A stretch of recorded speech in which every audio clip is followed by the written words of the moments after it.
So the biggest part of Chapter 7 is really looking at the bank statement and doing what we call a bank reconciliation. Most people don't even get a bank statement in the mail anymore. They opt out of that. And those that do get a bank statement every month in the mail don't even open it. But if you are a business, you need to know what's happening on your bank statements. Yes, I'm sure you're looking every day online, but a bank statement will give you a clear picture of everything that's happened in the month. And so an actual bank statement is going to show the balance at the beginning of the period or the month, all deposits or any other amounts added to the account, anything subtracted, including checks or ATMs, and then it'll give me a balance at the end of the period. So when we start talking about bank reconciliation, we're going to be talking about starting with the ending balance. Along with the bank statement, you're going to get well, this doesn't happen anymore. This is kind of old school, canceled checks. So what that is if you wrote a check to another business and they cashed it, the actual canceled check would come back to you. They don't do that anymore. Now it's imaged. You get images if you want to online, but you will get a list of all the checks that your bank cashed that you wrote and anything else that's either added or subtracted from your money in the bank.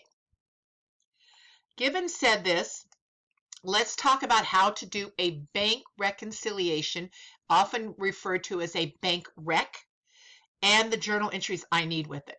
Okay, so here's what happens. I get the bank statement and it shows that I have an ending balance of this amount of money. Okay, that's what the bank says I have at the end of the month. The end of November 21st is when we're going to do it. But if I look at my actual general ledger account, it shows I have this balance. So this balance is my book balance. This balance is my bank balance. And we need to prepare a bank reconciliation. So here it is, the form up here. It's a two-part form. Here's my header. It's going to be for November 21st. And so the first thing we're going to do is we're going to put in the bank statement balance at the end of the bank statement or the end of the period, which was this amount of money. Then we're going to fill in the word add or deduct or add and subtract, whichever what you want. These are things that are going to be added or subtracted from this balance only. And remember, this is the bank statement balance. Next, we're going to write adjusted bank balance. This is what the ending is going to be when we're finished. So this is the top half of my form. Now the bottom half is the book balance. So this is what the general ledger balance is on this date. And I'm going to write in the words add and subtract or add and deduct. And then I'm going to have an adjusted book balance, okay? And so when I get to the point when the two adjusted bank balance and book balance equal, then it's reconciled. That's what that means. Okay, and I have this form up on the I'll make sure it's in the files under Excel templates, but I'll also make sure it's up this week under the weekly files for you. Okay, so now we're going to look at the differences between the bank and the books. And the first thing we're going to identify is something called a deposit in transit. So let me explain this. A deposit in transit is where you have actually put the deposit in your books, but the bank hasn't recognized it yet. So for example, it's 4:30 on a Friday afternoon and I'm going to go to the bank. So I fill in my deposit, I add it to my general ledger, I leave work and I go stop at the bank to make the deposit, and they've already closed because I got there too late. Now it would be great, I could put in an ATM, but I have coins. So as you know, there's no place to put coins in an ATM. So I drop it in what we call a night depository box. And it's kind of like a library where you drop your books to go back. So in the morning, somebody from the bank will actually open it, two people will, and count it out and post it. So a deposit in transit means you've already put it in your books, but it hasn't been added by the bank. Okay, the next thing are outstanding checks.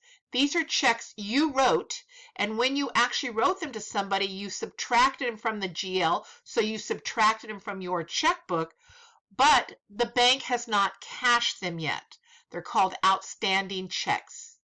So deposits in transit are applied to the bank side. Outstanding checks are applied to the bank side. And next we have service charges. So we as a personal account never pay a bank charge or service charge. If you are paying one, you're actually at the wrong bank. But businesses are charged a bank charge.